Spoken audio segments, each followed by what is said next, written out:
Hey everyone, me Kevin here. In this video, we're going to react to Trey Collins on Fox Business. So we're going to play what Fox said. We're going to react to it. It's going to be really fun. All has to do with AMC and the Reddit revolution. Also want to hit the technicals really quick for AMC just to give you a catch up. If you haven't already been caught up, we've got our line here drawn at 50.85. We've been balancing around this line. We had decent support earlier. We did break below support, couldn't get back across the line. Right now we are consolidating below it. This is the 5-minute view. If I go to the 1 hour view, we see that AMC really has been consolidating around this line for the last few days since our run closer to June 2nd and June 3rd.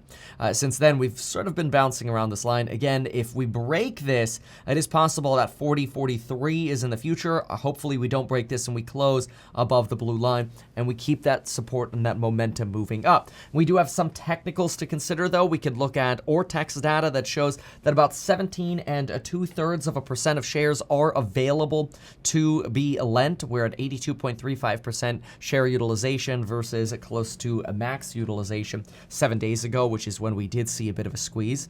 We could also, or at least a squeeze in prices going up. We don't want to say that it was the squeeze yet, but we definitely saw some massive price action last week.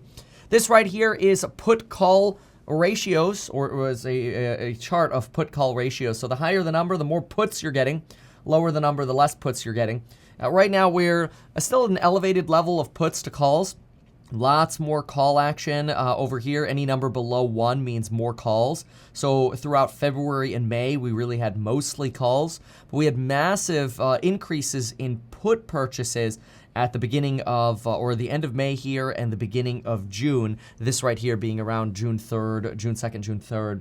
And so since then we have come down. We're still at an elevated level of puts, slightly greater than where we are with calls, 1.39 puts for every call contract that exists right now. So the level of shorting, at least synthetic shorting, has come down. Remember, synthetic means it doesn't actually affect shares.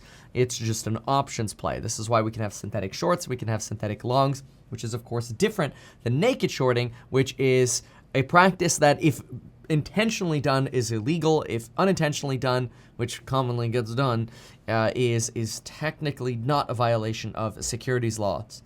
Now, let's go ahead and jump over that, although much harder to track. Also very common during liquidity events or lack of liquidity events.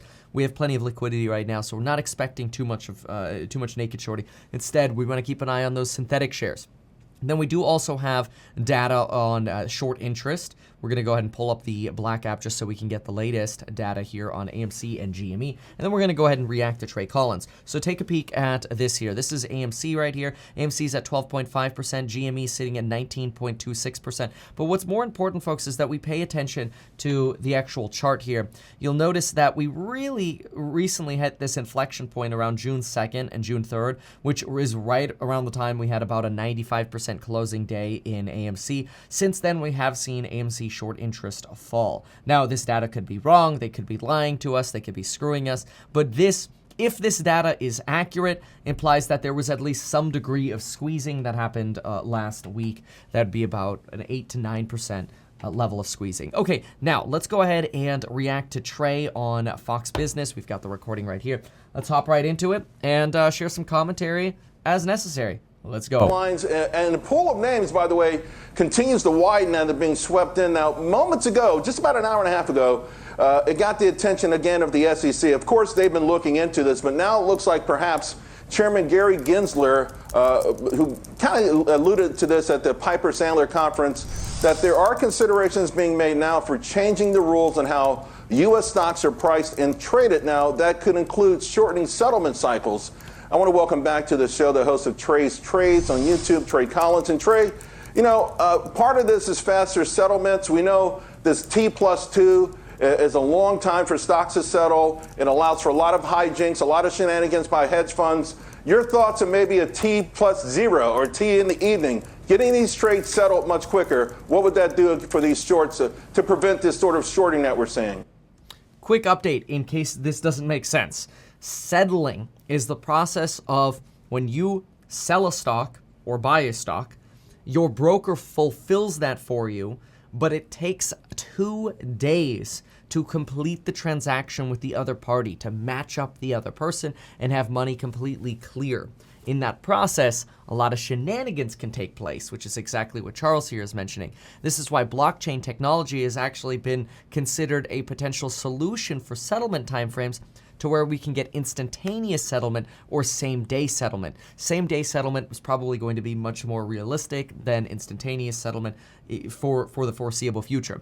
This is something, by the way, that I talked about with the Robinhood CEO in my interview with the Robinhood CEO about why don't we have T+0? Why don't we settle trades right away? It would eliminate a lot of the issues with collateral requirements that led to the freeze of GameStop trading at Robinhood. And so going to T+0 would be great, or tea in the evening, which sounds like having like coffee in the evening, tea in the evening, but it's actually settling by the evening, so by the close. Let's go.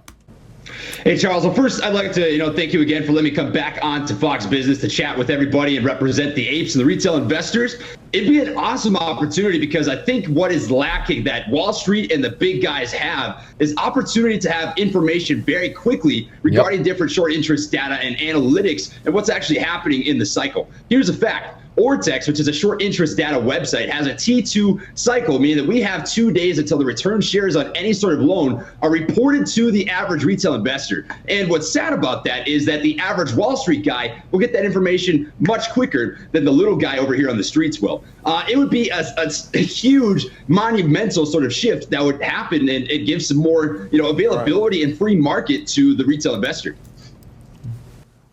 Right on, by the way, right on. Faster settlement, more transparency, better for retail investors. This is good. Would it do anything for naked shorting, or or do they just simply have to enforce the rules for that? So naked shorting, it's funny, Charles, because I saw on CNBC that Melissa Lee had slipped up and talked about naked short selling. Now, this is something that the retail investor and the apes have been talking about for about 6 months now, watching, AMC stock particularly. This is blatantly happening. And there are a lot of rules and regulations that are coming out, and a settlement time of T0 would definitely crack down on a lot of this naked short selling. The system is built in a way that these guys can get away with it. In fact, they slipped it up so easily on CNBC that it didn't even seem like a big deal. It was nonchalant. However, it's an illegal practice, and that illegal practice needs to get cracked down on. I also think there's an interpretation from Gensler's comments of greater transparency, like payment for order flow. A lot of people were shocked about it. The experts on Wall Street say the investors should be thankful for it. It's never been this cheap to do a transaction. But it feels unseemly, right? This sort of almost cannibalistic nature of these relationships. Would you like to see greater transparency?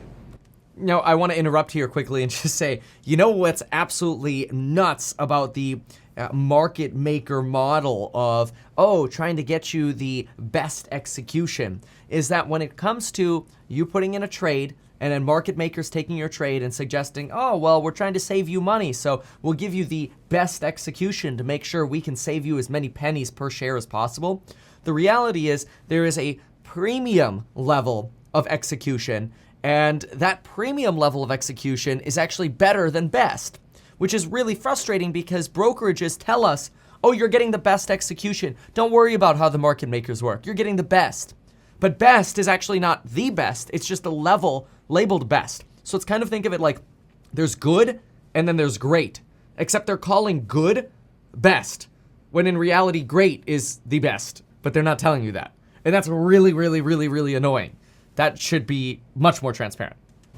Oh, 100%, 100%, Charles. You'd love to see transparency. And that's the issue with what you see happen on some of these big Wall Street firms is they're not transparent in the least bit. You can go through a variety of different ways, whether it be dark pool trading so that, different brokers will go through a dark pool system and you don't have to have as much transparency. For the inkling of a cent, like a tenth of a penny or 100th of a penny transaction gain, I mean, that in and of itself speaks volumes about how much these guys want to hide a lot of their transactions, particularly regarding short selling. Trey, I got to get this in, but I don't have a lot of time. I'm going to talk about the Reddit community itself for a moment, right? Yesterday, someone posted a link to an SEC S4 amendment filing. It was from Northern Star Investment Corp. 2.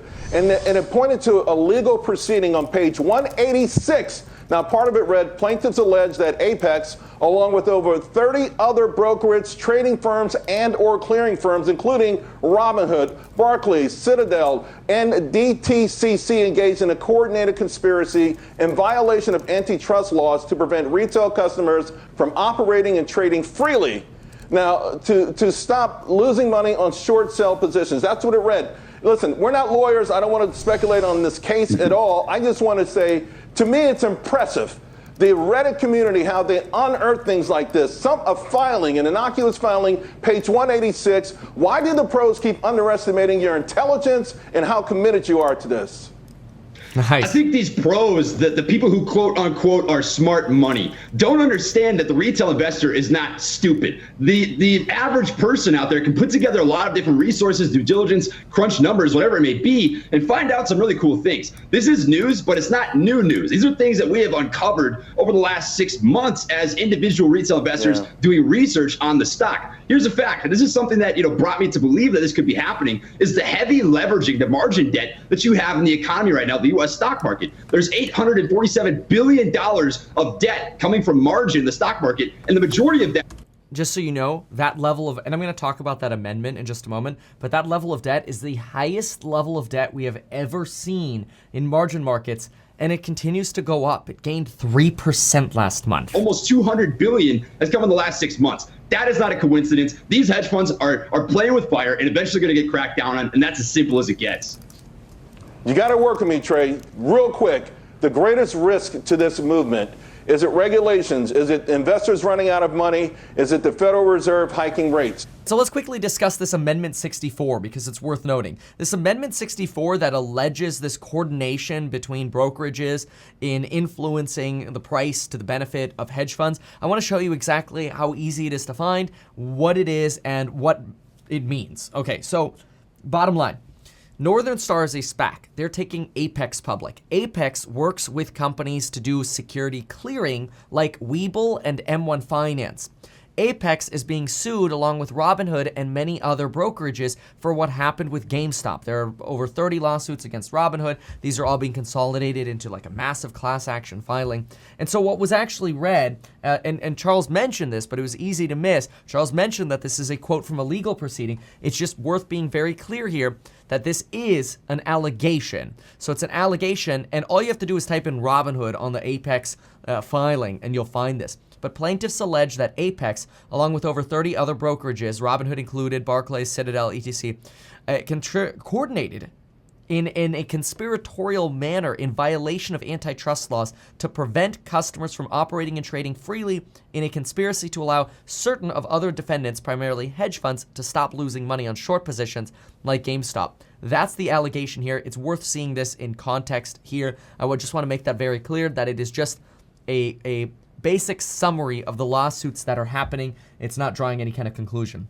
Let's now get back to here, Trey, on the biggest risks. Absolutely. Yeah, no problem. So I think the greatest risk is infiltration. There's no stranger to the note that these big hedge funds and firms will pay people to infiltrate the community and act like one of us. We have to watch out for those people and recognize that this is not the normal way and stick true to your convictions. Simple as it gets. All right.